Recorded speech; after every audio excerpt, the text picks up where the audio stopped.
They framed a single mom and an autistic man at Christmas, and an entire town believed the lie without question. What happened next exposed how easily communities turn on their most vulnerable, how respected men can steal while outsiders take the blame, and how two people fighting for truth ended up uniting the very town that tried to destroy them.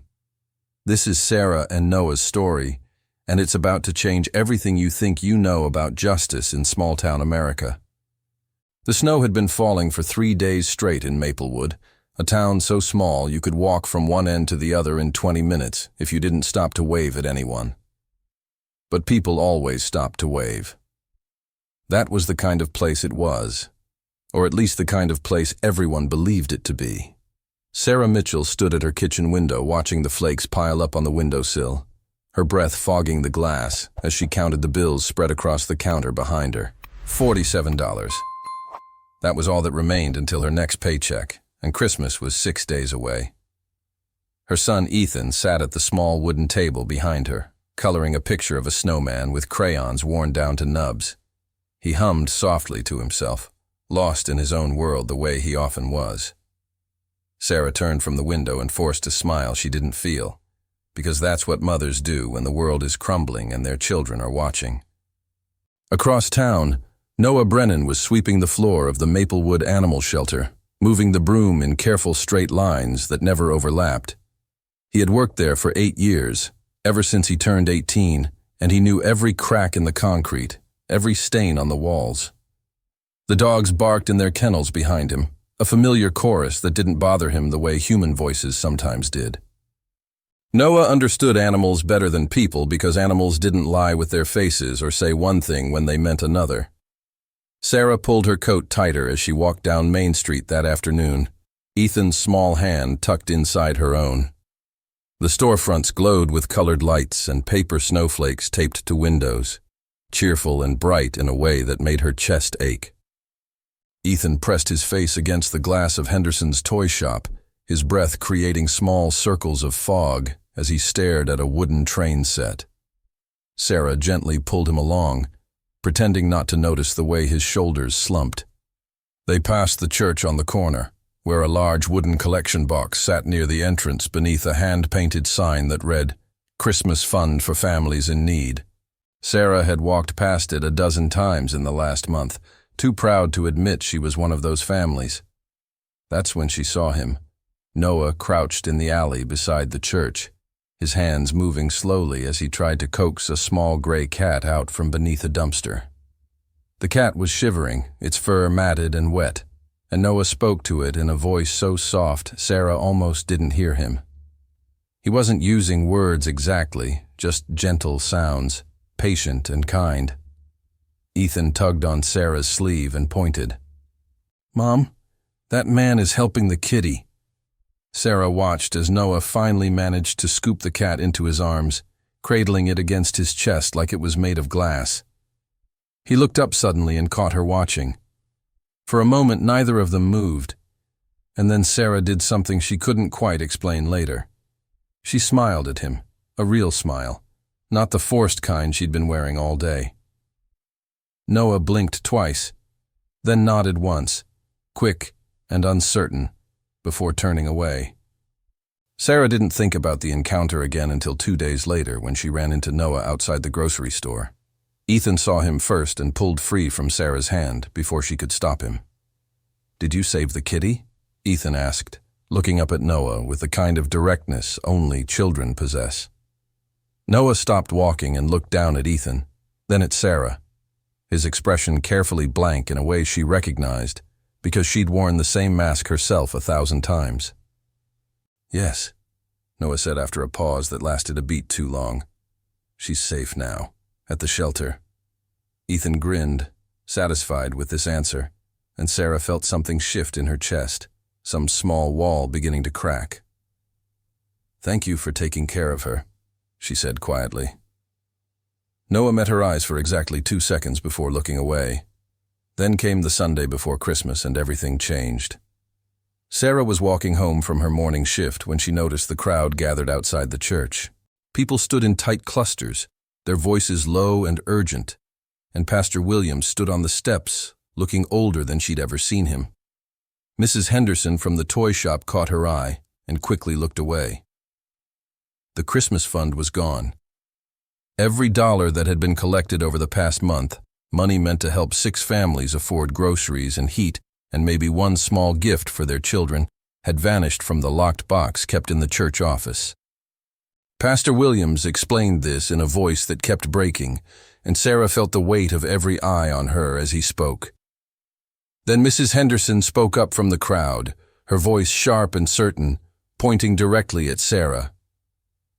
"I saw her Friday night around 9 o'clock. I was driving past and saw her near the church entrance. She was alone, and she looked nervous."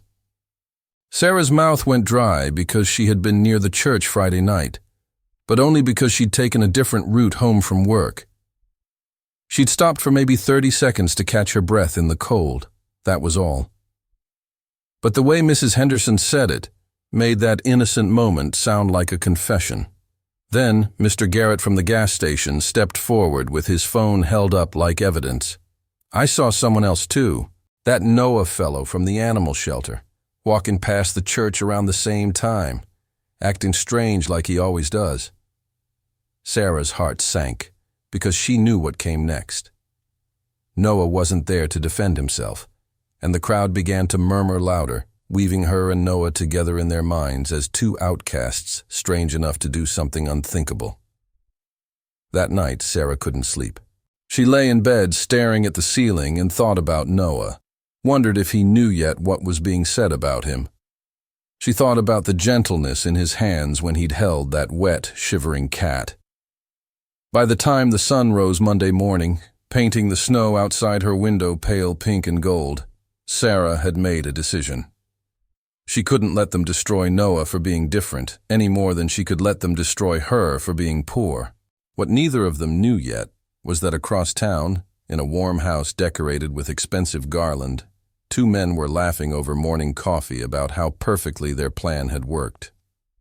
Have you ever been blamed for something you didn't do, something that changed how an entire community saw you? Put your thoughts in the comments below, because what happened next in Maplewood would test everything these people thought they knew about justice and courage. The police station sat on the corner of Maple and 3rd, a small brick building that had served the town for 60 years. Sarah arrived at 9 o'clock Monday morning, Ethan in tow because she had nowhere else to leave him. Officer Morrison met them in the lobby, a man in his 50s who had once helped Sarah jumpstart her car in the grocery store parking lot. He was kind when he spoke to her, almost apologetic, but she could see the suspicion lurking beneath his professionalism, like ice beneath fresh snow. They sat in a small room with beige walls and a table scarred by decades of use.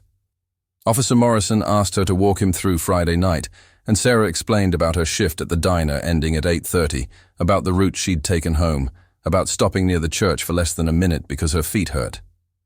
He wrote everything down in careful print, nodding occasionally, and then he asked the question she'd been dreading since Sunday. "Sarah, I have to ask, have you been experiencing financial difficulties lately?" She wanted to lie, wanted to tell him everything was fine, that she had savings and stability. But Ethan was sitting in a plastic chair against the wall, swinging his legs and coloring in a book the secretary had given him, and Sarah had never lied in front of her son. "Yes," she said quietly, "things have been tight since my husband left. But I would never—" Officer Morrison held up his hand, that same gesture meant to be reassuring, but that only made her feel smaller. "I'm just gathering information. We're talking to everyone." But she knew it wasn't everyone. It was her and Noah, the 2 people this town had already decided didn't quite belong. When the interview ended and Sarah walked out into the cold December air, she felt like she was drowning in plain sight. Across the street, she saw Noah being led into the station by another officer, his face pale and his movements stiff with anxiety. Their eyes met for just a second, and in that brief exchange, Sarah saw her own fear reflected back at her. She wanted to call out to him, to tell him she understood, but the officer guided him inside before she could find the words. Ethan tugged on her coat sleeve, confused by the tension he could feel but not name. By Tuesday afternoon, the rumors had spread through Maplewood like a fever. Sarah heard the whispers when she went to pick up groceries, felt the stares when she walked Ethan to school. The other mothers gathered in tight circles near the playground entrance, their voices dropping to hushed tones when she approached. One of them, Jennifer Walsh, had been friendly just a week ago, inviting Sarah to a holiday cookie exchange. Now Jennifer turned away, pulling her daughter closer, as if poverty and desperation were contagious.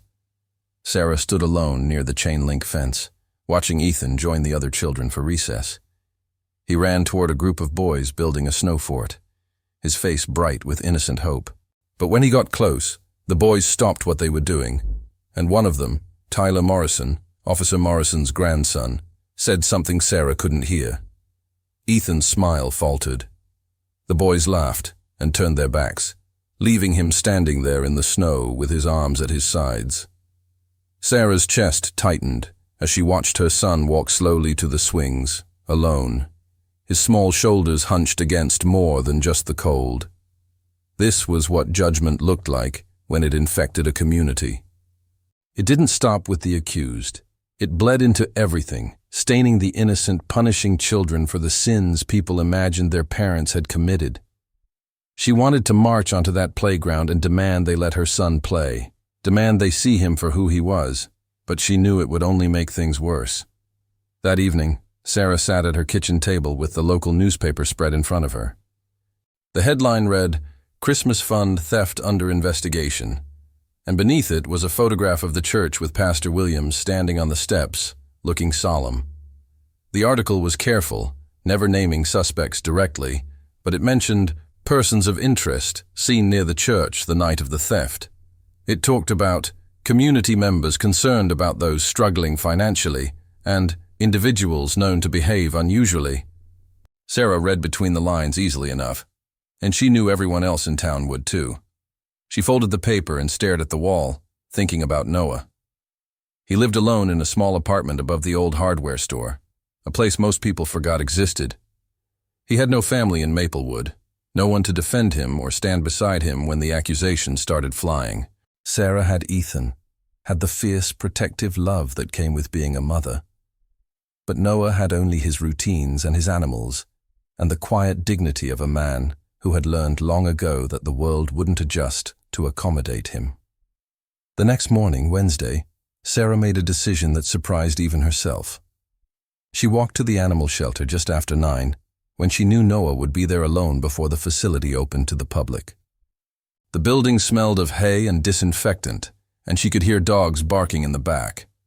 Noah was mopping the front lobby, his movements precise and methodical, each stroke of the mop covering exactly the same amount of floor space as the one before. He looked up when the door chimed and froze when he saw her. For a long moment they just stared at each other, two people caught in the same trap, both knowing the other was innocent but unsure how to say it out loud. Sarah took a breath and stepped forward. "I know you didn't do it," she said quietly. Noah blinked twice, processing her words with the same careful attention he gave everything else. "I know you didn't either," he replied, and his voice was steadier than she expected. Sarah felt something loosen in her chest, some knot of isolation beginning to unravel. "Everyone thinks we're guilty," she said. Noah nodded slowly and set the mop against the wall. "People believe what's easiest to believe. Easier to blame us than look for the real answer." His words were simple, but carried the weight of a lifetime of being misunderstood. Sarah moved closer, glancing toward the kennels in the back, where the dogs had quieted down, sensing the conversation was important. "We need to figure out who actually did this," she said, "because the police aren't looking very hard if they already think they have their answer." Noah considered this for a moment, his gaze distant as he thought through the logic. Then he looked directly at her, and she saw something unexpected in his eyes. Determination. Quiet, careful, but absolute. And beneath that determination was something else, something that made her realize Noah had been waiting his whole life for someone to believe him about anything at all. Noah walked to a metal filing cabinet in the corner and pulled out a folder marked Donation Records. His hands were steady as he laid it on the counter, opening it to reveal carefully organized papers. "I volunteer with the church inventory sometimes," he explained. "Pastor Williams lets me help count supplies because I'm good with numbers. I know who had access to that office." Sarah leaned closer, scanning the pages, and felt her pulse quicken as understanding began to dawn. The folder contained a list of volunteers who had keys to the church office, names written in Noah's neat, precise handwriting. There were only 7 people with access: Pastor Williams, Mrs. Henderson, Mr. Garrett, the church secretary Linda Moore, and 3 members of the charity committee. Sarah's finger traced down the list, stopping at 2 names that made her stomach turn. Dale Pritchard and Marcus Venn, both committee members, both respected businessmen in town who had organized the Christmas fund drive in the first place. "These 2, Noah said, tapping the names. "They were at the church Friday night. I saw them leaving through the side door when I was walking home from work." Sarah looked up sharply. "Did you tell the police that?" Noah shook his head, his expression troubled. "I tried. Officer Morrison said I must have been confused about the time. He said Dale and Marcus left hours earlier, that other people saw them at the tavern." Sarah felt anger rising in her chest, hot and sharp. "So they have an alibi, but you and I don't." Noah nodded slowly, and she could see him working through the implications, his mind processing patterns the way it always did. "An alibi people gave them after the theft was discovered," he said quietly. "After everyone already knew what time mattered." Sarah understood what he was suggesting, and it made her hands shake. 2 respected men with convenient witnesses, and 2 outsiders with nothing but the truth. They spent the next hour going through everything Noah remembered about Friday night. He had left the shelter at 8:45, walked his usual route past the church, and seen Dale's black truck and Marcus's silver sedan parked in the church lot near the side entrance. He remembered because Marcus's car had a dent in the passenger door from an accident last summer, a detail most people wouldn't notice, but that Noah's observant mind had catalogued automatically. The 2 men had emerged carrying something bulky covered with a tarp. "I thought they were moving supplies for the holiday service," Noah said. "They saw me watching, and Marcus waved, called out something about getting things ready for Christmas. I waved back and kept walking." Sarah could picture it perfectly, could see how Noah's presence that night had been inconvenient for whatever they were really doing. How easy it must have been for them to shift suspicion onto him later, to turn his visibility into evidence of guilt. Sarah pulled out her phone and started taking pictures of the documents, though she wasn't sure what she would do with them. Noah watched her, then said something that made her pause. "There's something else. The lock on the donation box wasn't broken. It was opened with a key." Sarah frowned, not understanding at first, but Noah continued. "Officer Morrison said someone forced it, but I saw the box Sunday morning before anyone touched it. The lock mechanism was intact, just unlocked." "How do you know that?" Sarah asked, and Noah's expression grew distant, the way it did when he was remembering something with perfect clarity. "I notice details other people miss. The scratches around a forced lock are different from one that's been opened properly.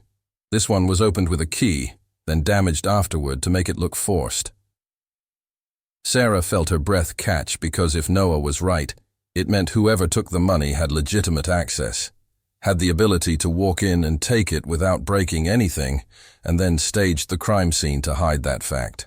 Wednesday afternoon brought new developments that sent the town spiraling further into suspicion and fear. Sarah was at the diner for her evening shift when Mrs. Henderson came in with 3 other women from her book club.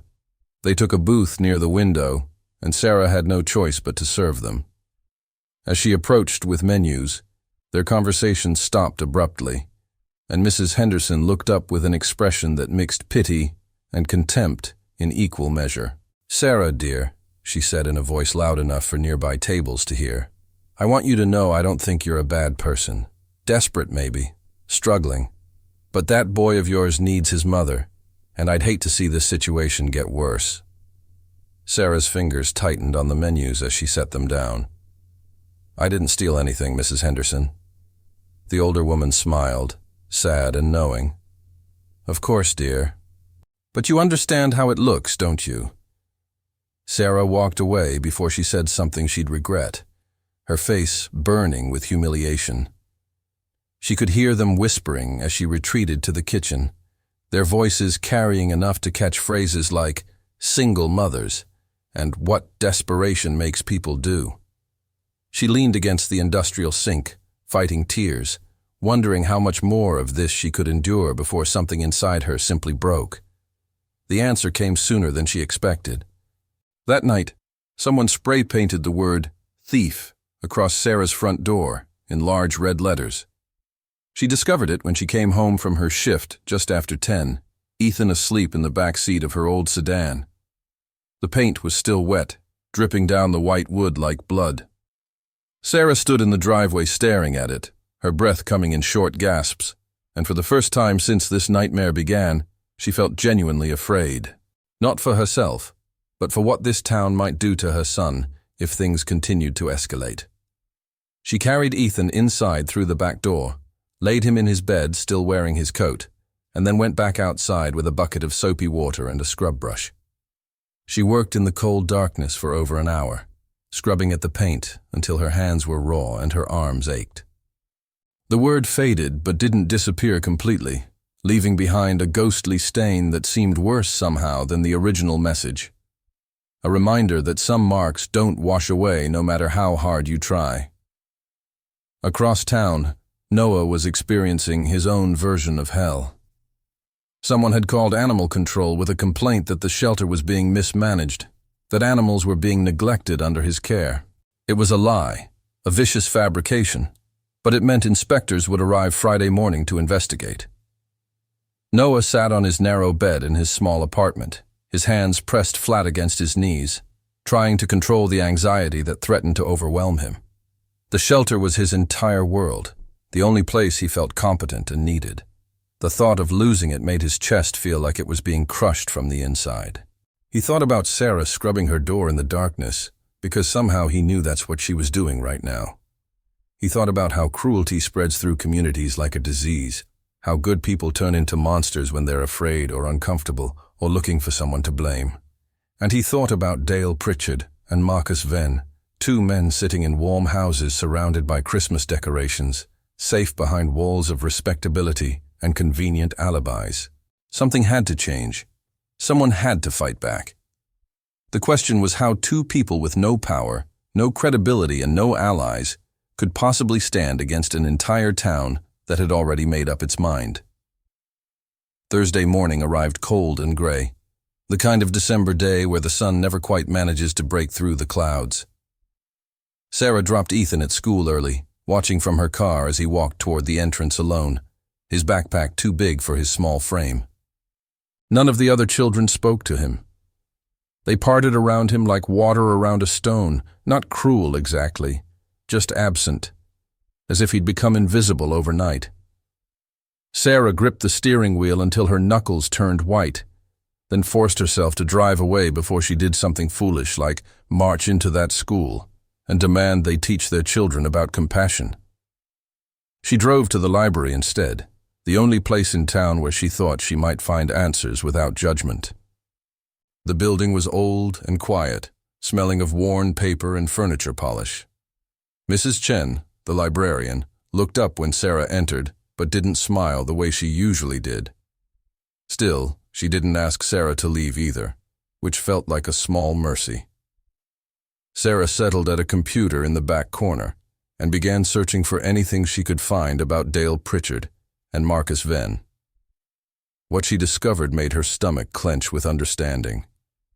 Dale owned Pritchard Construction, a company that had been struggling for the past 2 years, according to county records she found online. 3 major projects had fallen through, and he'd taken out a second mortgage on his home last spring. Marcus ran Venn Financial Services, and while his business appeared stable on the surface, Sarah found a notice buried in the legal section of the regional newspaper about a pending lawsuit from a client claiming mismanagement of funds. These weren't wealthy, secure men. They were drowning, grasping for air, desperate in ways they'd hidden behind expensive suits and confident smiles. Sarah sat back in her chair, pieces clicking into place with sickening clarity. $6,000 had been in that Christmas fund, enough to buy time, to make a mortgage payment, or settle a lawsuit quietly. Enough to matter desperately to men whose carefully constructed lives were crumbling beneath them. She printed the articles using the last few dollars in her wallet, folded them carefully, and slipped them into her purse. Evidence, maybe. Or maybe just information that would make people ask questions they should have been asking from the start. As she stood to leave, she noticed Mr. Garrett sitting at a table near the periodicals, watching her with an expression she couldn't quite read. When their eyes met, he looked away quickly, suddenly very interested in the newspaper spread before him. Something about that moment felt wrong, felt staged, but Sarah couldn't afford to worry about it now. She drove to the animal shelter and found Noah in the kennel area, talking softly to a three-legged dog named Chester. The dog leaned against Noah's leg, completely trusting, and Sarah felt a pang of anger that anyone could question this man's character.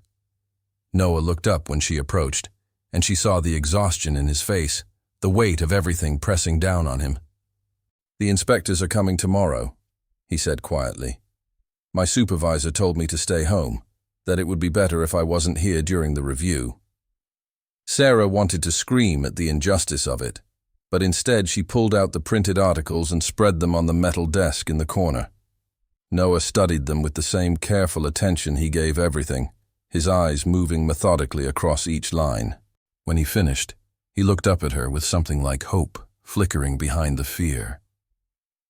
"This is motive," he said. "This is why they needed that money." Sarah nodded. "But how do we prove they took it?" They spent the next hour strategizing, two unlikely allies trying to build a case with nothing but circumstantial evidence and a town that had already decided their guilt.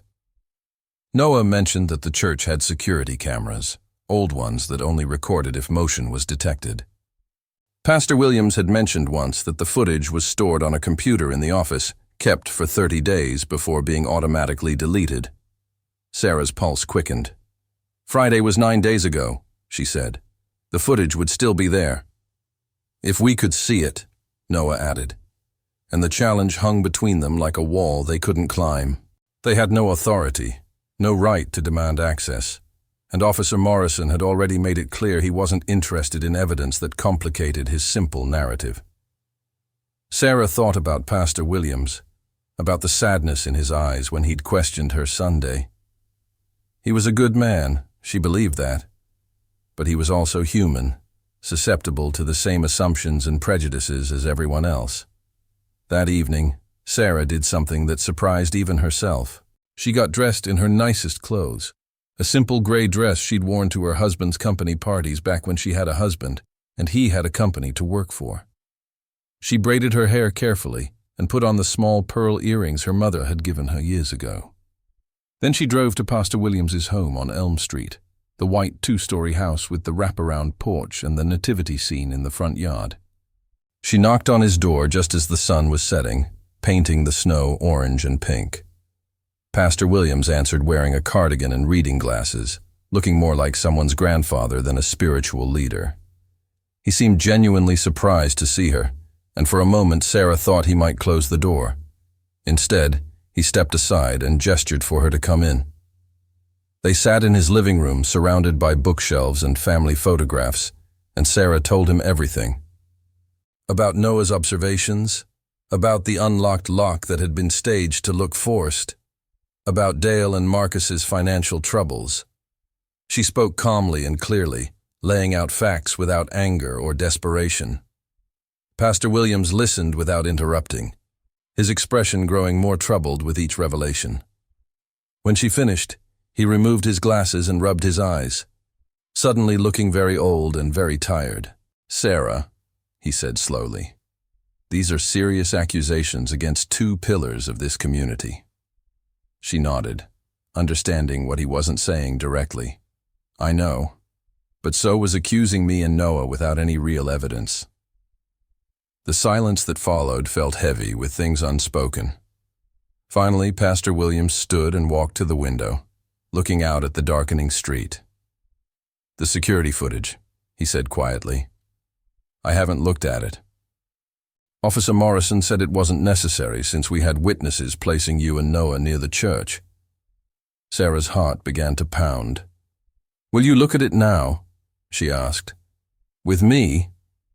He turned to face her, and she could see the internal struggle playing out across his features.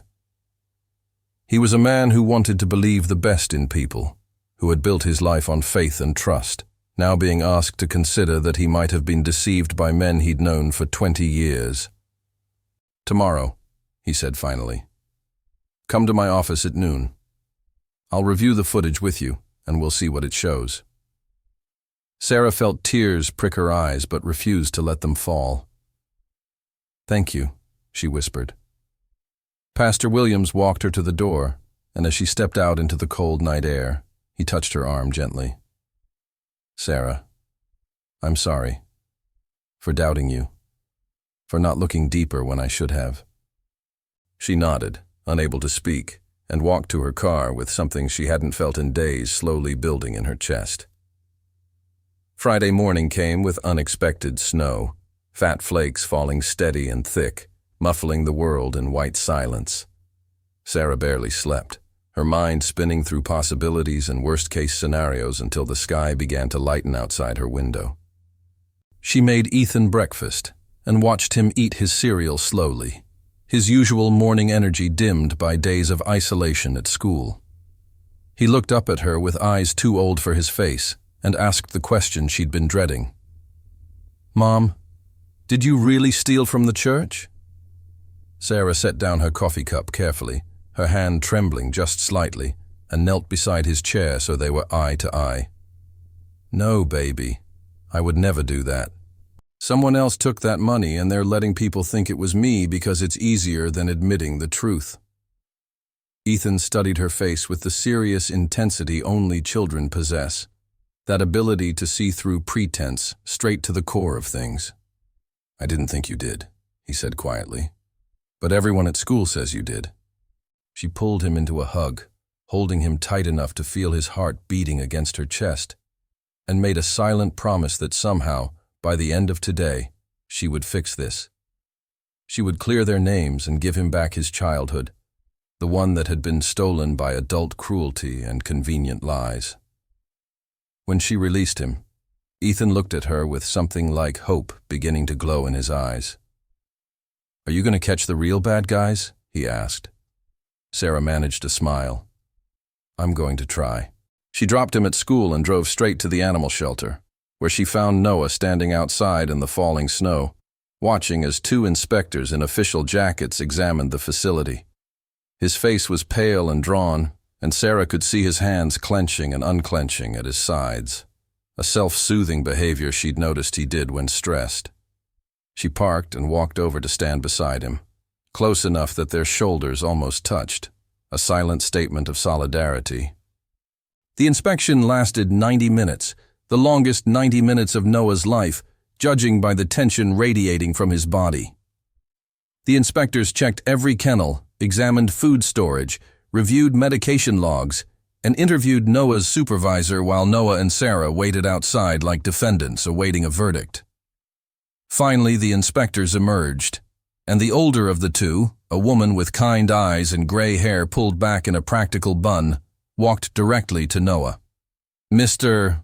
Brennan," she said, her voice carrying clearly in the quiet morning air. "I want you to know that this facility is one of the cleanest and best-maintained shelters I've inspected in 15 years.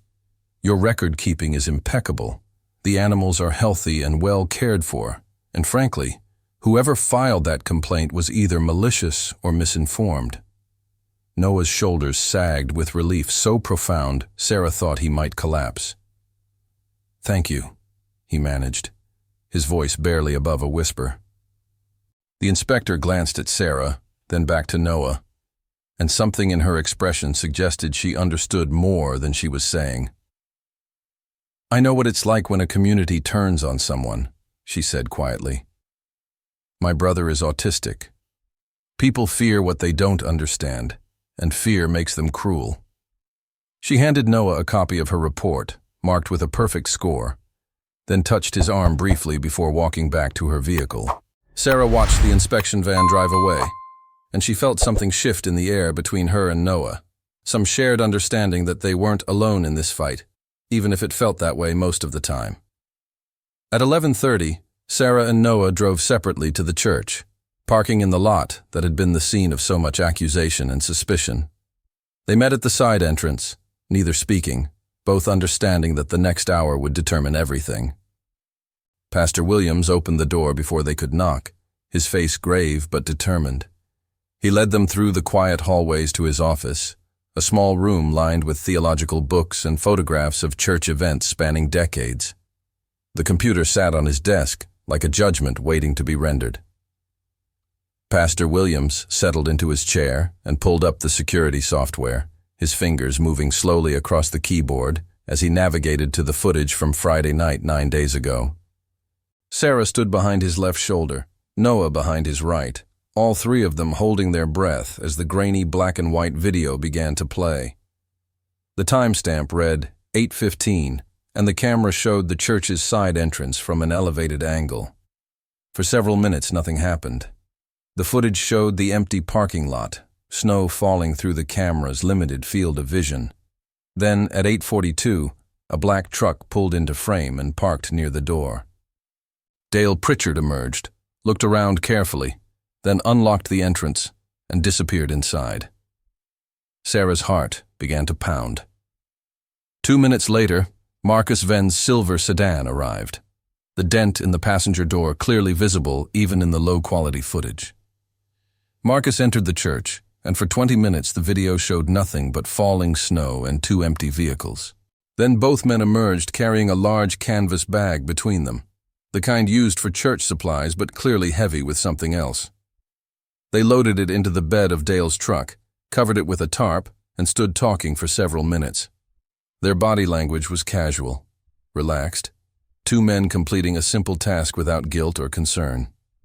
At 9:07, both vehicles pulled out of the parking lot, heading in opposite directions. Pastor Williams paused the video and sat back in his chair, his face ashen. The silence in the office felt suffocating, pregnant with implications none of them wanted to voice, but all of them understood. "Keep watching," Sarah said softly, her voice tight with controlled emotion. Pastor Williams nodded and resumed the playback. At 9:14, Noah appeared in the frame, walking past the church on the sidewalk, visible at the edge of the camera's range. He paused briefly, looking toward the building, then continued on his usual route home. 2 minutes later, Sarah appeared, also on the sidewalk, walking slowly with her head down against the cold. She stopped for perhaps 20 seconds, leaning against the church's outer wall, then pushed off and continued walking. The timestamp read 9:16 when she disappeared from frame. Pastor Williams stopped the video and turned to look at both of them, and Sarah saw shame and horror warring in his expression. "You were right," he said, his voice hollow. "It was them. And they saw Noah that night, knew he'd been there, and used it to deflect suspicion." Noah spoke for the first time since entering the office, his voice steady despite the magnitude of what they'd just witnessed.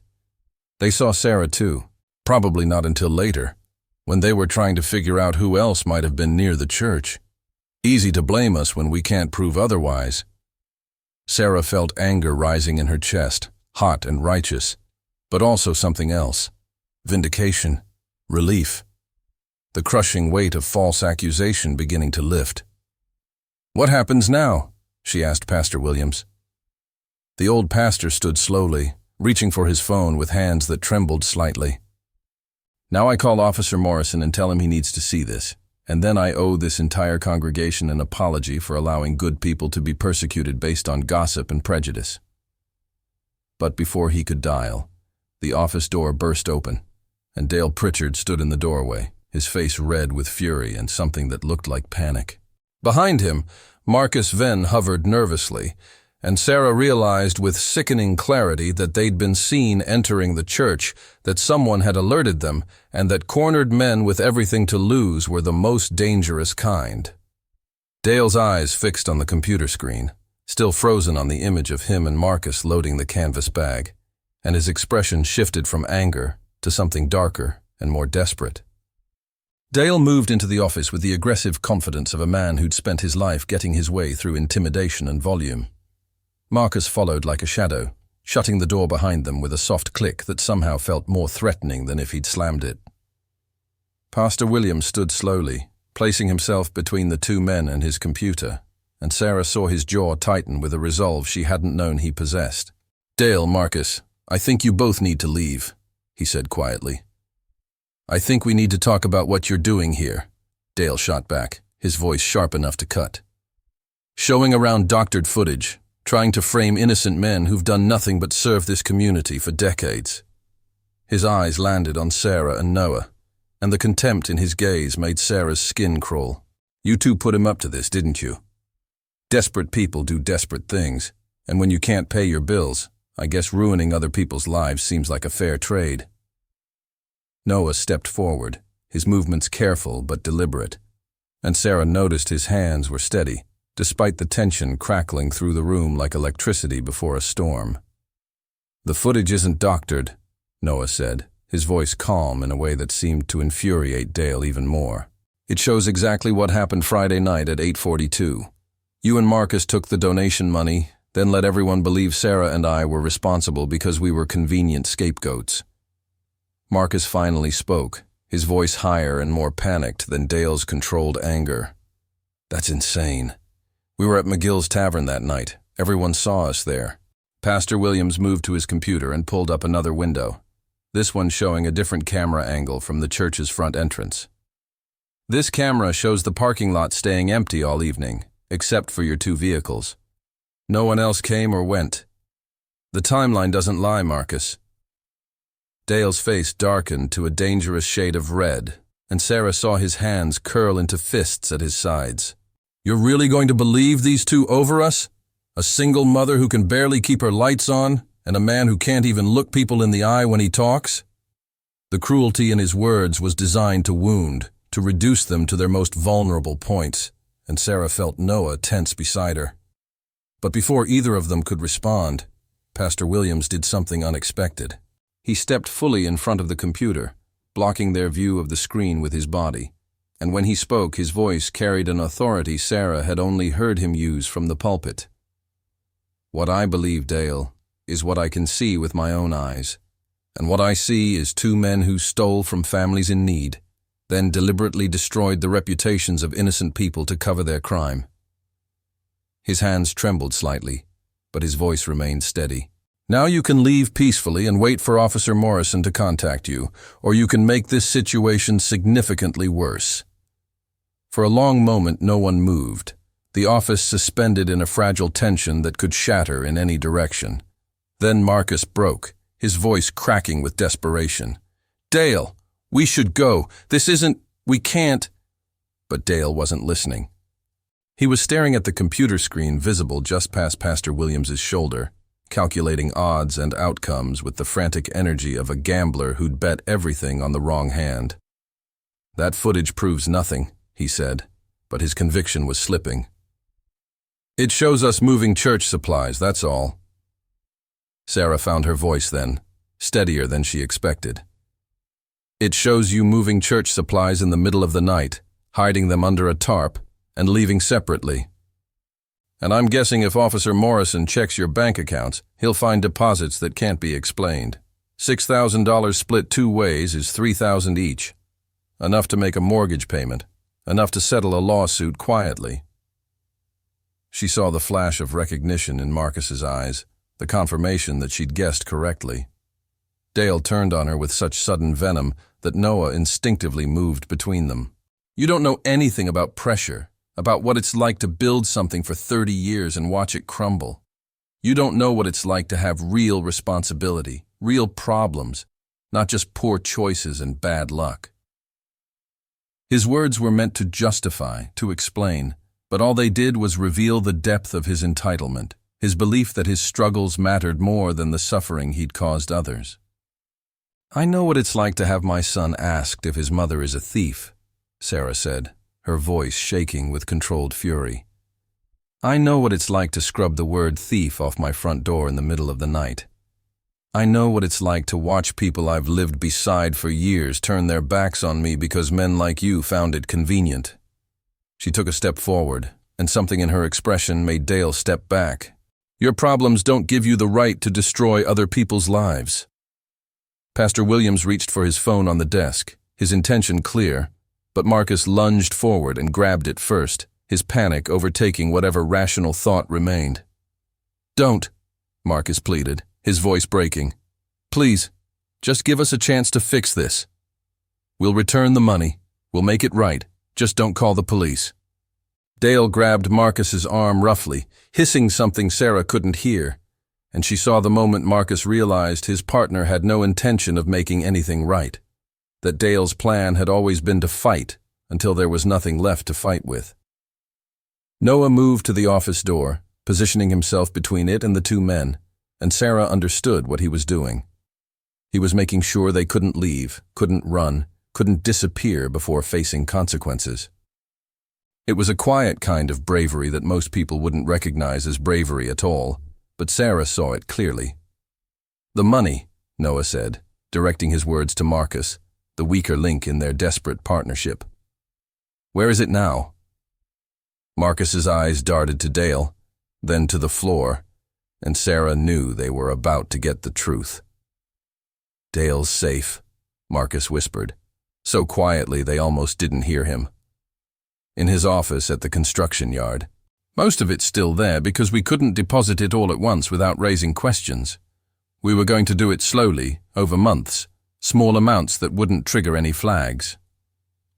The confession spilled out of him like water through a broken dam, and Sarah saw Dale's face transform from anger to pure rage. "Shut up!" Dale snarled at his partner, but it was too late. The truth was out, floating in the air between them like something solid and undeniable. Pastor Williams had his phone back now, his fingers already dialing, and Sarah heard him speaking quietly to someone on the other end, presumably Officer Morrison. The reality of their situation seemed to finally penetrate Dale's fury, and he looked around the office like a trapped animal searching for an exit that didn't exist. "This town will never forgive you for this," Dale said, directing his words at Pastor Williams, but meaning them for all three of his accusers. "You're destroying 2 families, 2 businesses, over a misunderstanding."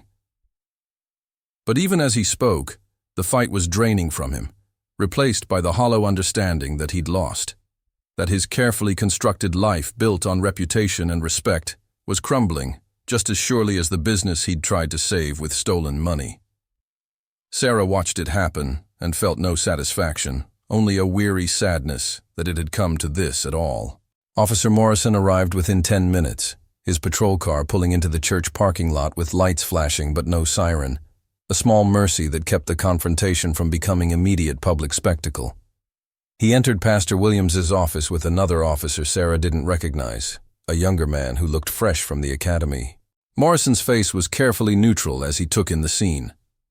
Pastor Williams standing protectively near his computer, Sarah and Noah positioned by the wall, and Dale and Marcus in the center of the room radiating guilt and trapped fury in equal measure. Pastor Williams explained the situation with quiet dignity, then turned his computer monitor so Morrison could see the footage. Sarah watched the officer's expression shift as he viewed the video, saw the exact moment understanding replaced assumption. Shame flickered across his features before professional composure reasserted itself. He watched the entire sequence twice without speaking, then turned to Dale and Marcus with a heaviness that suggested this wasn't how he'd wanted his Friday to unfold. "I need you both to come to the station," Morrison said. "We have questions." Dale opened his mouth to argue, but Marcus placed a hand on his arm and shook his head, the fight finally gone from both of them. As Morrison led them toward the door, Dale paused and looked back at Sarah, and what she saw in his face wasn't quite remorse, but something closer to bewilderment, as if he genuinely couldn't understand how his reasonable plan to solve his problems had resulted in handcuffs and public ruin. "This didn't have to happen this way," he said, though whether he meant the theft or getting caught, Sarah couldn't tell.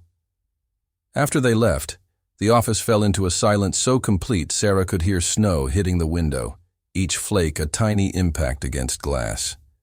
Pastor Williams sank into his chair and removed his glasses, rubbing his eyes with the weariness of a man who'd just watched his faith in human nature take a severe beating.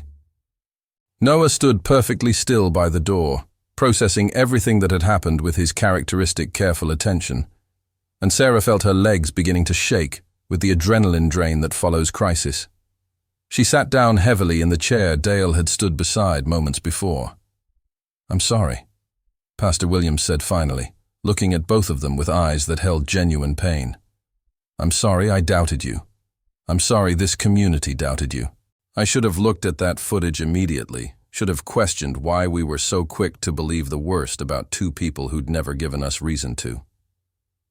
Sarah wanted to be angry, wanted to hold on to the righteous fury that had sustained her through the worst of it. But exhaustion won out. "You believed it now," she said quietly. "That's what matters." Noah moved away from the door and sat in the other chair, his movements precise as always. And when he spoke, his voice carried a truth Sarah had been trying to articulate for days.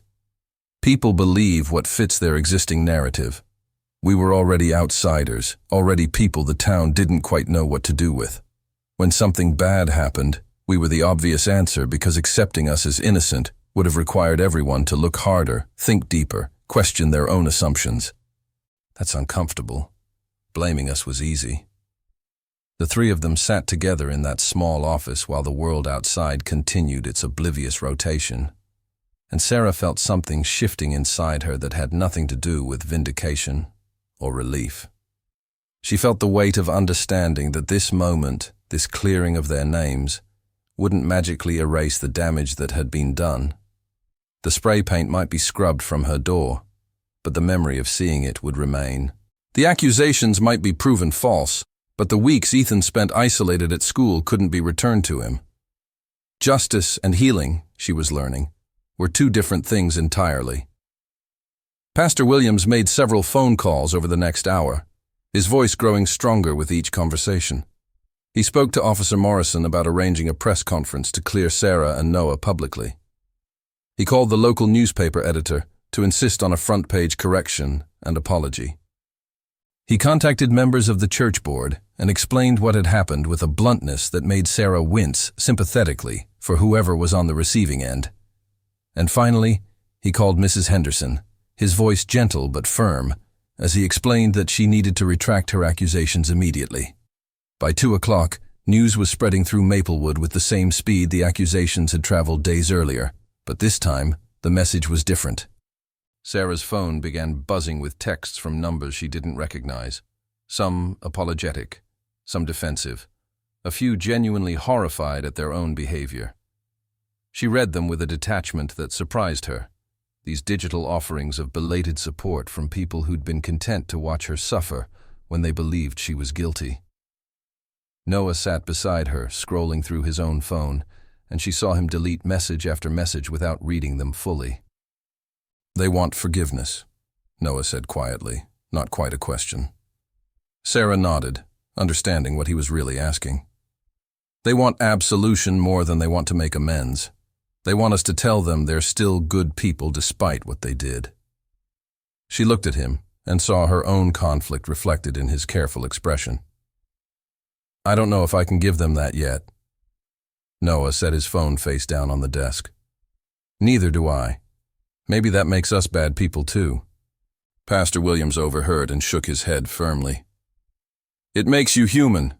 Forgiveness isn't a transaction where you absolve someone the moment they say sorry. It's a process, and you get to take whatever time you need." He stood and moved to the window, looking out at the snow-covered parking lot where Sarah and Noah had been condemned by circumstantial evidence and community prejudice. "I'm going to announce this at Sunday service. I'm going to stand in front of the congregation and explain exactly what happened, who was truly responsible, and how we failed you both as a community. Some people won't like it, Some will make excuses for Dale and Marcus, but they need to hear it anyway. Sarah felt tears building behind her eyes for the first time since this ordeal began, not from sadness or relief, but from the overwhelming gratitude of being believed, of having someone with authority stand up and say out loud that she'd been wronged. Noah must have sensed it, because he reached over and briefly touched her hand, a gesture so uncharacteristic for him that it carried more weight than any words could have. They sat like that for a moment, two unlikely allies bound together by shared injustice and unexpected vindication, while Pastor Williams made plans to force an entire town to confront its own ugliness. The press conference happened Saturday afternoon in the church basement, a room that held maybe 50 people but felt packed with the weight of judgment being reversed. Officer Morrison stood beside Pastor Williams and read from a prepared statement explaining that Dale Pritchard and Marcus Venn had been arrested and charged with theft and conspiracy. He confirmed that Sarah Mitchell and Noah Brennan had been completely cleared of any suspicion and were, in fact, instrumental in uncovering the true perpetrators. The words were formal and careful, legal language designed to protect the department from liability, but Sarah heard the apology buried within them. Pastor Williams spoke next, and his words carried none of Morrison's careful neutrality.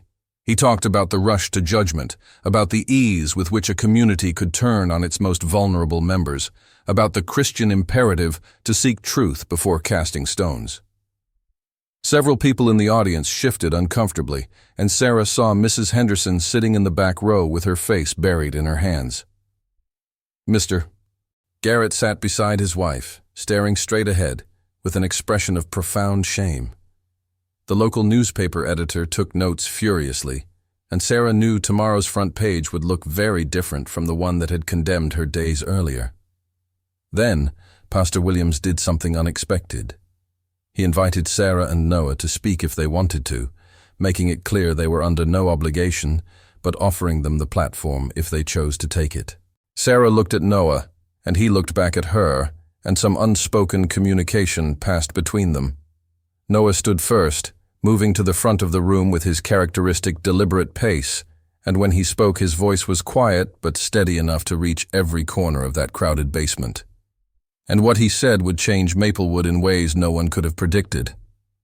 Noah stood at the front of the room with his hands clasped in front of him, not fidgeting despite the dozens of eyes fixed on his face. He looked at the crowd for a long moment, that characteristic pause where he processed his thoughts before speaking, and Sarah saw several people shift uncomfortably under his steady gaze. When he finally spoke, his voice was calm and clear, each word chosen with the precision he applied to everything in his life. I've lived in Maplewood for 26 years. I was born in the hospital on Cedar Street, went to school in the building on Main, and I've worked at the animal shelter since I was 18 years old. This is my home. But I've never felt like I belonged here until this week, and that's strange, because this was the worst week of my life. He paused, and Sarah saw him doing what he always did, organizing his thoughts into patterns that made sense before releasing them into the world. I don't process information the way most people do. I notice details others miss. I need routines and predictability to feel safe. I say things literally when others speak in metaphors, and because of that, people have always treated me like I'm less than, like I'm something to be managed or pitied or, when convenient, blamed. His eyes moved across the faces in the crowd, landing briefly on Mr. Garrett, then Mrs. Henderson. When the money went missing, it was easy to suspect me. I was already strange, already outside your circle of normal.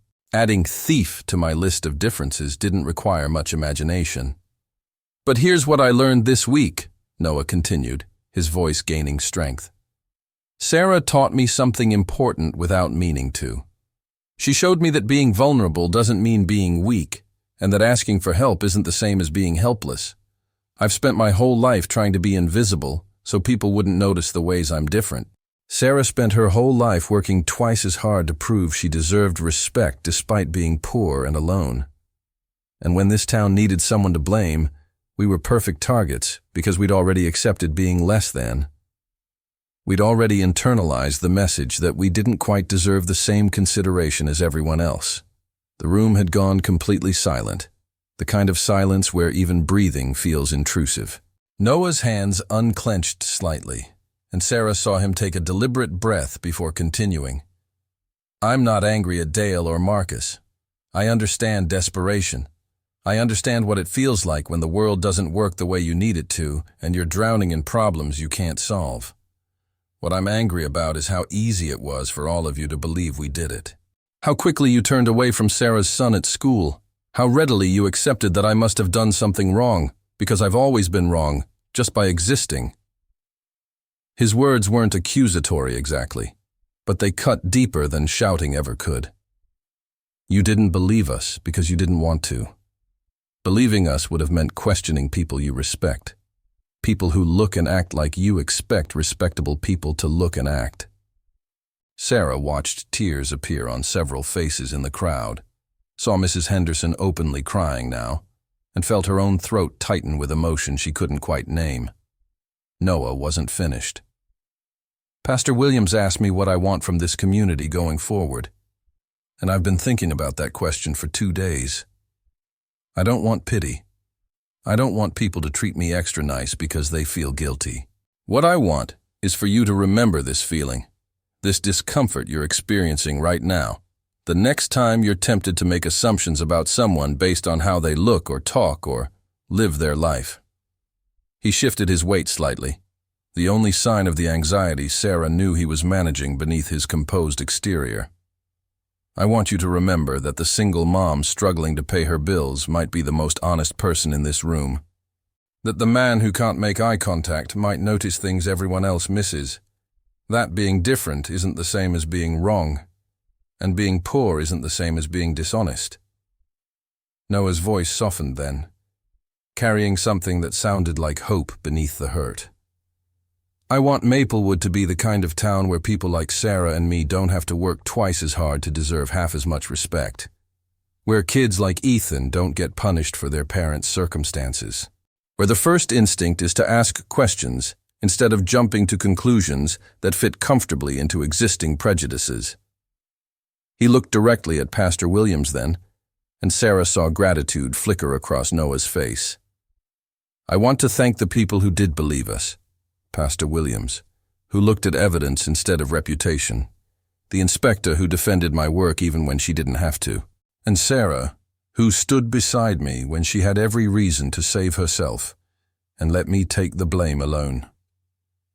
Noah's eyes found Sarah in the crowd, and she felt the weight of that acknowledgement, the recognition of their unlikely partnership forged in the fire of shared injustice. She didn't have to help me. She was fighting her own battle, protecting her own son. But she chose to stand with me anyway, and that's the kind of person this town almost destroyed. The silence that followed Noah's words felt sacred somehow, heavy with the weight of truth spoken plainly and without malice. Then Noah did something that surprised everyone, including himself by the look on his face. He smiled, small and genuine. I forgive you, he said simply. Not because you've earned it, or because I'm required to, but because carrying anger takes energy. I'd rather use taking care of animals and living my life. But forgiveness doesn't mean forgetting.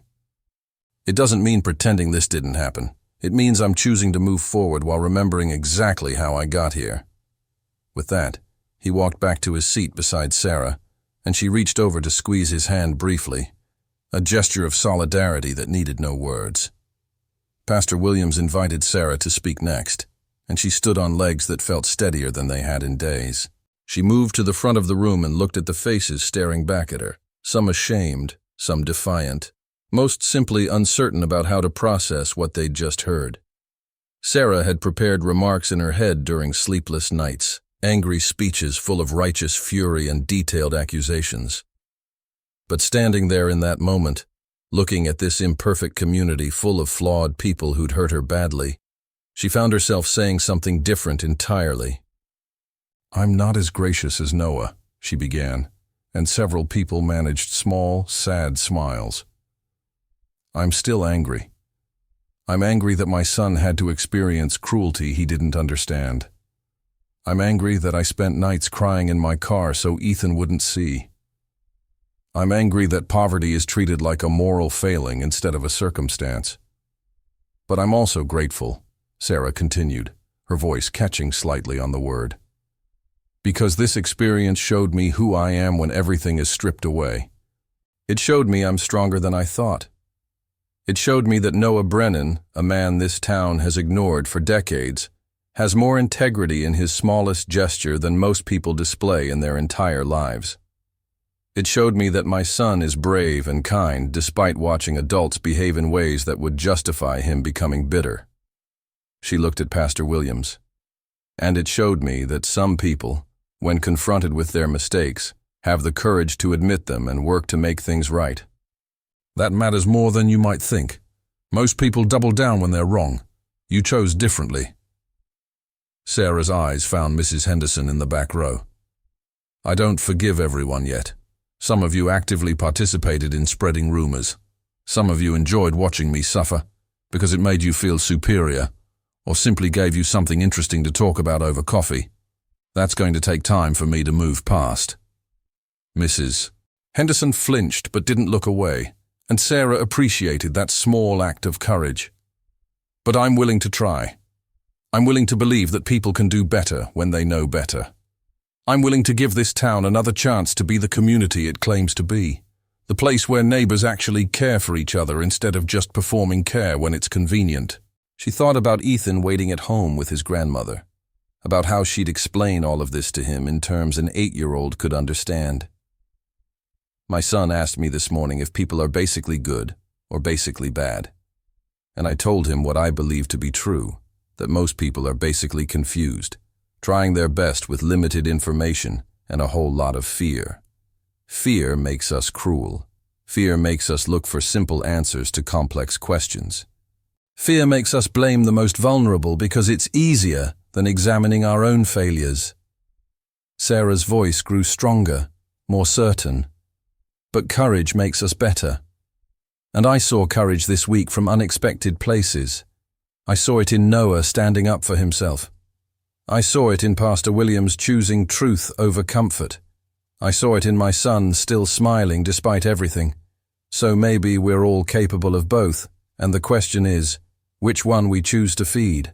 The press conference ended shortly after, people filing out slowly with the subdued energy of a congregation leaving a particularly challenging sermon. Several approached Sarah and Noah to apologize directly, and Sarah accepted each one with cautious grace, making no promises she couldn't keep. Mr. Garrett stood before Noah for a long moment before finally speaking. I saw you that night, and I said nothing because it was easier to let suspicion fall on you than to question Dale. I was a coward. And I'm sorry. Noah considered this carefully before responding. Thank you for saying that. It doesn't change what happened, but it's a start. The simple honesty of the exchange left Garrett looking gutted in a way that suggested genuine remorse. As the crowd thinned, Sarah found herself standing with Noah and Pastor Williams in the now empty basement, the three of them looking at each other with the exhausted satisfaction of people who'd climbed a mountain they hadn't chosen to climb. What happens now? Sarah asked, meaning both immediately and in the larger sense. Pastor Williams gathered the scattered papers from his press conference. Now the real work begins. Dale and Marcus will face trial. The town will gossip and take sides. Some people will defend them, claim they were good men who made one mistake. Others will be angry they were fooled. And you two will have to figure out how to live in a place that will always remember this, even as you try to move forward. His assessment was brutally honest but not unkind. Noah spoke quietly, almost to himself. The shelter inspector offered me a job yesterday, at the regional facility in Portland. Better pay, newer equipment, a fresh start where nobody knows me or has preconceptions. Sarah felt her heart sink at the thought of losing her unlikely ally, the one person who truly understood what they'd been through. But she also understood the appeal of escape, of walking away from a place that held so much pain. Are you going to take it? She asked, trying to keep her voice neutral. Noah looked at her for a long moment, that careful processing she'd come to recognize, and then shook his head slowly. No. I spent my whole life making myself invisible so people wouldn't hurt me. I think maybe it's time to try being visible and see what happens. Besides, he added with the ghost of a smile, someone needs to make sure they don't blame you for the next thing that goes wrong. Sunday morning arrived with brilliant sunshine that turned the snow-covered town into something from a postcard, all sparkling white and crystalline beauty that felt almost mocking given the emotional turbulence churning beneath Maplewood's picturesque surface. Sarah woke early and stood at her kitchen window watching the light paint golden stripes across her small backyard, and she made a decision that surprised her. She was going to church. Not because she felt particularly forgiving or faithful in that moment, but because hiding felt like letting the town win, like accepting that she was still something to be ashamed of despite being proven innocent. She dressed Ethan in his best clothes, the button-up shirt that was getting too small but would have to do, and together they walked the 4 blocks to the white steepled building that had been the epicenter of their nightmare. The church parking lot was fuller than Sarah had seen it in months. Curiosity and guilt apparently powerful motivators for attendance. She felt eyes tracking her and Ethan as they climbed the steps, heard the whispers that followed them like a wake, but she kept her head high and her hand firm around her son's small fingers. Inside, the sanctuary smelled of old wood and candle wax, familiar and strange all at once. People turned to stare as they entered, some faces showing shame, others defiance, a few genuine warmth. Mrs. Chen from the library stood and gestured to an empty space in her pew, a small act of kindness that made Sarah's throat tighten with unexpected emotion. She guided Ethan to the seat and sat beside him, acutely aware of being watched, but determined not to let it show.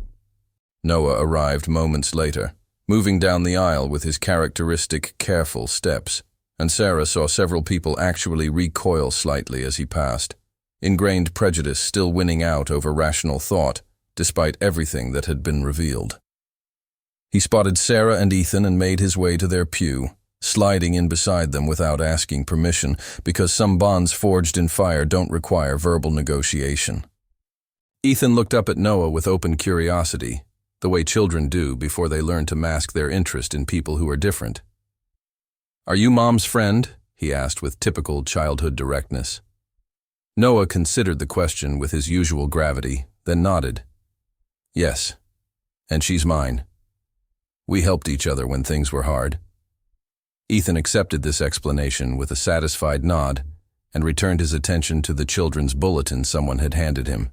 The service began with hymns that Sarah knew by heart, but couldn't quite bring herself to sing, her voice caught somewhere between anger and exhaustion.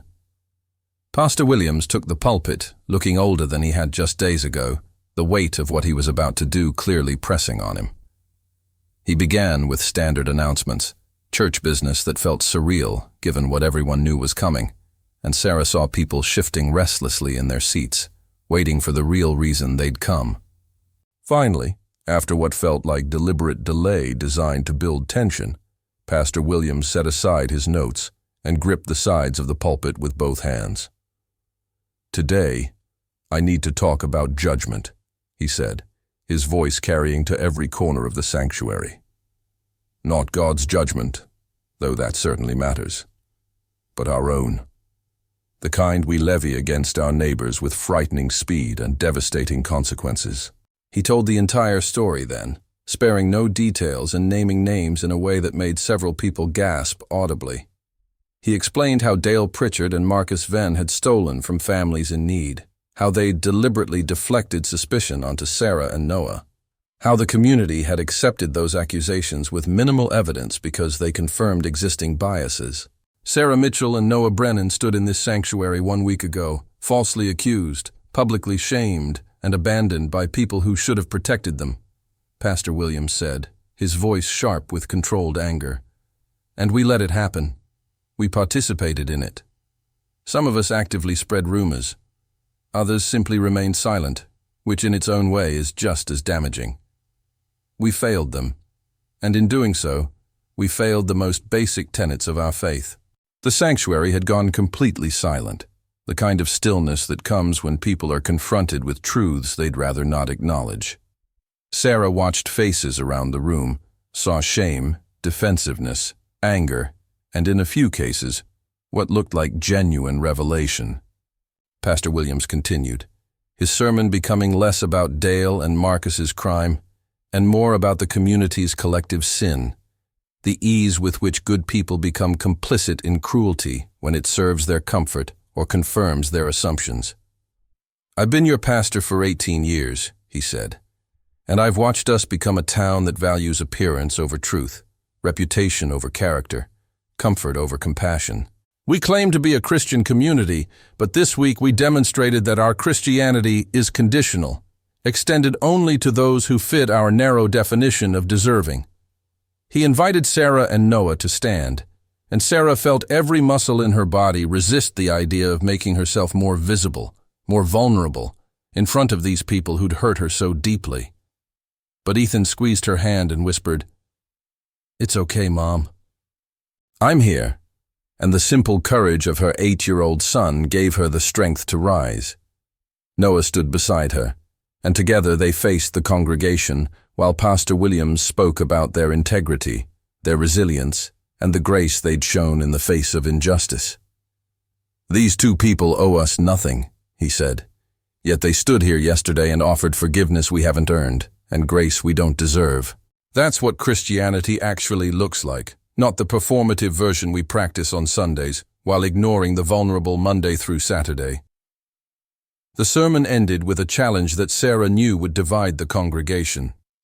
Pastor Williams announced that the church would be implementing new policies around how accusations were handled, requiring evidence before action, and creating a committee specifically to advocate for marginalized members of the community. "If this makes you uncomfortable," he said bluntly, "I invite you to examine why. If you find yourself resistant to the idea that we should protect our most vulnerable members as fiercely as we protect our most respected ones, I encourage you to consider whether your faith is truly about following Christ, or simply about maintaining social hierarchy that benefits you." Several people stood and walked out before the service ended, their faces red with indignation, and Sarah watched them go with a strange mixture of relief and sadness. At least now she knew exactly where she stood with everyone. After the service, the fellowship hall, where coffee and cookies were usually served, felt like navigating a minefield of awkward conversations and forced pleasantries. Some people approached Sarah with genuine apologies, tears in their eyes as they acknowledged their role in spreading rumors or remaining silent when they should have spoken up. Others maintained their distance, unable or unwilling to bridge the gap between what they'd believed and what they now knew to be true. Jennifer Walsh, the mother who'd invited Sarah to cookie exchanges before pulling her daughter away on the playground, stood before her with a red face and shaking hands. "I don't know what to say except I'm sorry, and I know that's not enough. My daughter cried last night when I explained that we'd been wrong about you, that we'd hurt Ethan by being cruel. She wanted to come today to apologize herself, but I told her I needed to do this first." Sarah looked at this woman who'd contributed to her son's isolation and felt the complicated tangle of anger and understanding that comes with recognizing that people hurt people, that fear is contagious, that none of this was simple or clean. "Thank you for saying that," Sarah replied, her voice carefully neutral. "I appreciate you acknowledging it. But I need you to understand that Ethan spent a week being treated like he was invisible, like he carried some contagion. That changes a child. An apology doesn't erase that experience." Jennifer nodded, tears spilling over, and Sarah felt her own anger softening slightly, despite her determination to hold on to it. "Maybe our kids could play together sometime," Jennifer offered tentatively. "Maybe we could try again, do better this time." Sarah considered this, aware of Ethan standing beside her listening to every word, learning from her response how to navigate a world that would hurt him and how to decide who deserved second chances. "Maybe," Sarah said finally. "Let's start small and see what happens." It wasn't forgiveness exactly, but it was a door left open rather than slammed shut, and she saw relief flood Jennifer's face. Similar conversations played out around the fellowship hall, some more successful than others, the community beginning the messy work of rebuilding trust that had been shattered. Noah stood near the coffee station, looking overwhelmed by the number of people trying to talk to him simultaneously, and Sarah saw him doing what he always did when social situations became too intense. He found a task. He began refilling coffee cups and arranging cookies on platters, giving himself a purpose that made the interaction manageable while still participating in the gathering. Mr. Garrett approached Noah with visible nervousness, and Sarah watched their conversation from across the room, unable to hear the words, but reading the body language clearly enough. Garrett was apologizing. Noah was listening with that careful attention he brought to everything, and eventually Noah nodded and extended his hand for a handshake that looked stiff and formal but genuine. It wasn't friendship, but it was acknowledgement, a small step towards something resembling peace. Sarah felt proud of Noah in that moment, proud of his ability to navigate a social world that had never been designed to accommodate people like him, proud of his willingness to stay in a place that had hurt him rather than taking the easier path of escape. The afternoon passed in a blur of conversations and emotional exhaustion, and by the time Sarah and Ethan walked home through the snow, she felt hollowed out in a way that wasn't entirely unpleasant. It was the emptiness that comes after a fever breaks, after the worst of something has passed and you're left shaky but intact. Ethan chatted about the other children who'd approached him after service, tentatively friendly now that their parents had given permission, and Sarah listened with half her attention while the other half processed everything that had happened. The town hadn't magically transformed. Prejudice and fear still existed beneath the surface, ready to emerge the next time circumstances aligned in ways that made scapegoating convenient. But something had shifted nonetheless, some small crack in the foundation of acceptable cruelty that might, with time and attention, widen into actual change. That evening, Sarah's phone rang with an unfamiliar number, and she almost didn't answer before curiosity won out. The voice on the other end was female, professional, introducing herself as Karen Chen, sister to the librarian and a producer for a regional news program. "I heard about what happened in Maplewood," she said, "and I'd like to do a story about it. Not sensationalized, not exploitative, but a real examination of how communities turn on vulnerable members and what it takes to rebuild trust afterward. Would you and Noah be willing to talk to us?" Sarah's first instinct was to refuse, to protect herself and Ethan from further exposure. But then she thought about other small towns with their own vulnerable residents, other people who might be blamed the next time something went wrong. "Let me talk to Noah," she said. "We'll decide together." She called Noah immediately, and they talked for over an hour, weighing the risks of publicity against the potential good of having their story reach beyond Maplewood's borders. Noah was characteristically thorough in his analysis, listing pros and cons with equal weight. But Sarah heard something else beneath his careful reasoning. She heard hope, fragile and uncertain, that maybe their suffering could mean something, could prevent someone else from experiencing the same isolation and false accusation. "I think we should do it," Noah said finally. "I think we should tell people what happened here, not for revenge or attention, but because silence protects the systems that allowed this to happen. And I'm tired of being silent." Sarah felt something warm bloom in her chest, recognition that Noah was choosing visibility not because it was comfortable, but because it was right.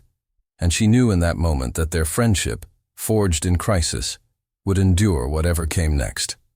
Christmas Eve arrived with the kind of quiet that settles over small towns when most of the world is inside preparing for celebration. Sarah stood at her kitchen window watching snow fall in soft, lazy flakes, and for the first time in weeks, she felt something close to peace. The interview with Karen Chen had aired 3 days ago, and the response had been overwhelming in ways both beautiful and complicated. Messages poured in from across the country, people sharing their own stories of being blamed, being othered, being pushed to the margins by communities that claim to care. Some were angry on Sarah and Noah's behalf, demanding justice beyond what had already been served. Others simply said, "Thank you for speaking up," for making visible the invisible suffering that happened in towns just like Maplewood everywhere. Ethan was in the living room, carefully hanging ornaments on their small tree, humming Christmas carols slightly off-key in a way that made Sarah's heart ache with love. The tree wasn't much, purchased half price from the lot on the edge of town, but it was theirs, and it was enough. Beneath it sat a few wrapped presents, nothing extravagant but thoughtfully chosen with money Sarah had saved from her recent paychecks and a generous anonymous donation that had appeared in her mailbox with a note that simply said, "For Ethan, Merry Christmas."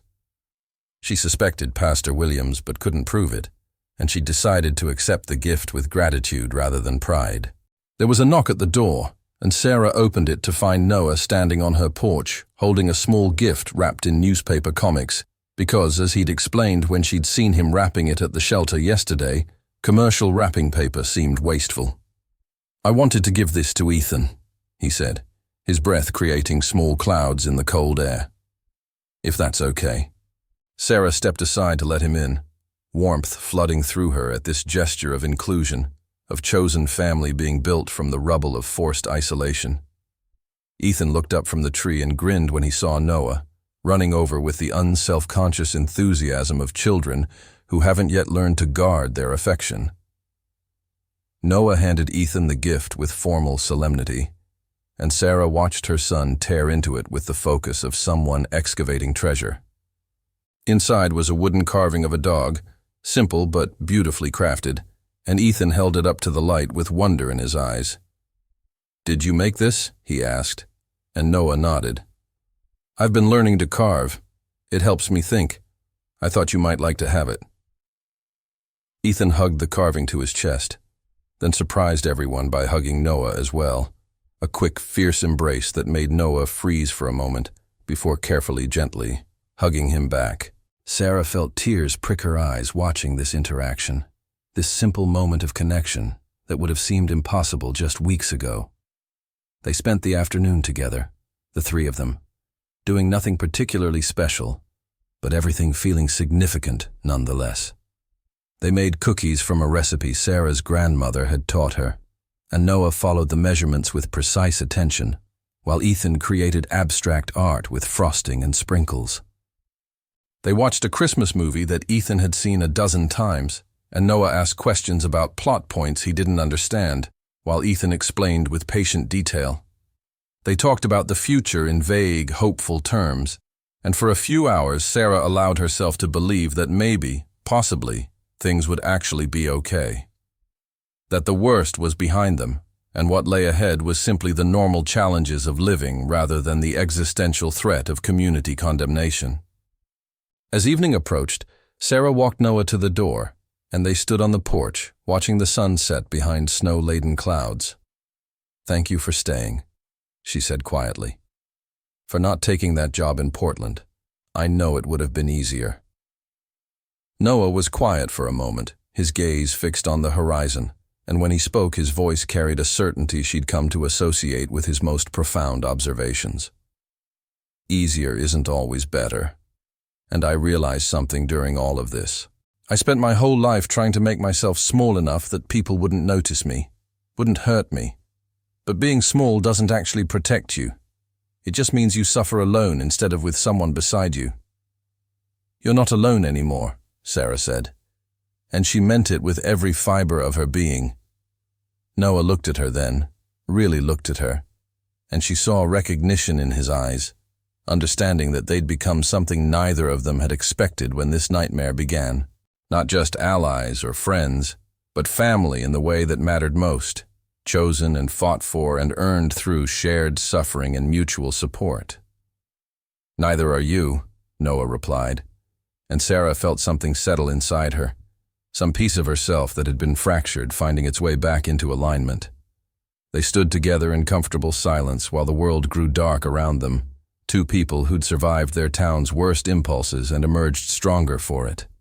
Christmas morning brought Ethan thundering into Sarah's room at dawn, barely able to contain his excitement despite the modest presents waiting under their tree.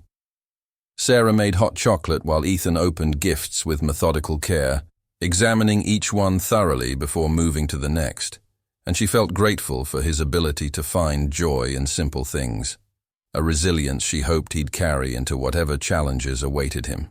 The wooden dog Noah had carved held pride of place on the coffee table, and Ethan had named it Chester after the three-legged dog at the shelter, a connection that made Sarah smile every time she thought about it. At 10 o'clock, Noah arrived with groceries for Christmas dinner, ingredients for a meal they'd planned together over the phone 2 days ago. Sarah had protested the expense, but Noah had been characteristically firm. "I have savings I never spend because I never had anyone to spend them on. Let me do this." So she'd accepted, learning slowly to receive help the way she'd always been quick to offer it. They cooked together in Sarah's small kitchen, moving around each other with the ease of people who'd learned each other's rhythms through necessity, and the house filled with smells that reminded Sarah of better times, of holidays before everything fell apart. Pastor Williams stopped by mid-afternoon with a plate of cookies and an invitation Sarah hadn't expected. "We're having a community gathering at the church tonight," he said. "Nothing formal, just people coming together to share food and celebrate. I wanted to make sure you and Noah knew you were welcome, that we want you there not out of obligation but because you're part of this community, valued members of it." Sarah looked at Noah, saw her own hesitation reflected in his careful expression, and then thought about what staying small had cost them. "We'll be there," she said, and Pastor Williams's smile was genuine relief and gratitude combined. The gathering that evening was smaller than previous church events, many people apparently still too uncomfortable to face Sarah and Noah directly, but those who came seemed genuinely glad to be there. Mrs. Chen brought dumplings her grandmother had taught her to make. Jennifer Walsh arrived with her daughter, who shyly offered Ethan a candy cane and an apology that sounded rehearsed but sincere. Mr. Garrett helped set up tables and spent much of the evening in quiet conversation with Noah about woodworking, a shared interest neither had known the other possessed. The atmosphere was tentative, careful, everyone navigating new social dynamics with the uncertainty of people trying to build something better from the ruins of something broken. Sarah found herself standing near the Christmas tree in the fellowship hall, watching Ethan play with other children who'd finally been given permission to include him, and she felt the complicated mix of emotions that came with cautious hope. The town hadn't transformed overnight. There were still people who avoided her gaze, who whispered when they thought she couldn't hear, who believed Dale and Marcus's crimes were aberrations rather than symptoms of deeper problems. But there were also people trying, genuinely trying, to do better, to be better, to create a community that actually lived up to its stated values rather than just performing them for appearances. Noah appeared beside her, holding 2 cups of cider, and handed her one without speaking. They stood together watching the gathering, 2 people who'd been pushed to the margins now standing at the center, not because they'd demanded it, but because they'd refused to disappear when it would have been easier. "Do you think it will last?" Sarah asked quietly, meaning the tentative peace, the fragile rebuilding of trust.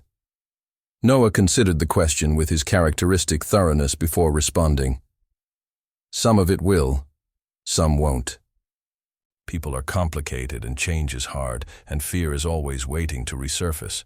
But I think enough people learned enough from this that maybe, possibly next time will be different.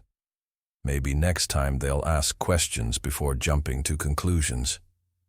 "Maybe," Sarah echoed, allowing herself to hope, while remaining realistic about human nature and the pull of old patterns. She thought about the news story that had aired, about the messages still arriving daily from people who'd seen their own experiences reflected in Sarah and Noah's story, and she felt a strange sense of purpose emerging from suffering. Their pain had meaning now, had reached beyond Maplewood's borders to touch people who needed to know they weren't alone in facing false accusation and community abandonment. That didn't erase what they'd endured, didn't make it worth it exactly, but it transformed it into something that could help others survive similar ordeals. As the evening wound down and people began gathering their coats and saying goodbyes, Pastor Williams called for attention and raised his glass of cider. "I want to propose a toast," he said, his voice carrying through the fellowship hall. To Sarah and Noah, who showed us what grace looks like when we didn't deserve it. To second chances and hard truths, to the kind of community we want to be rather than the one we've been, and to the understanding that faith without action is meaningless, that claiming to care means nothing if we don't protect our most vulnerable when it's inconvenient or uncomfortable to do so. People raised their glasses, some with tears in their eyes, and Sarah felt Noah's shoulder brush against hers in silent solidarity. They'd survived. More than that, they'd forced their community to confront its own ugliness and begin the difficult work of transformation. It wasn't a perfect ending, but it was real. And in that moment, standing in a warm room surrounded by imperfect people trying imperfectly to be better, Sarah decided real was enough. If Sarah and Noah's story resonated with you, if you've ever been judged unfairly or watched someone suffer for simply being different, hit that subscribe button right now. Drop a like if you believe communities should protect their vulnerable instead of blaming them, and leave a comment sharing your experience or just letting us know you're here. Too many people fight these battles alone, and your engagement helps ensure the next person facing false accusations knows they're not invisible. Subscribe, like, comment, be part of building something better.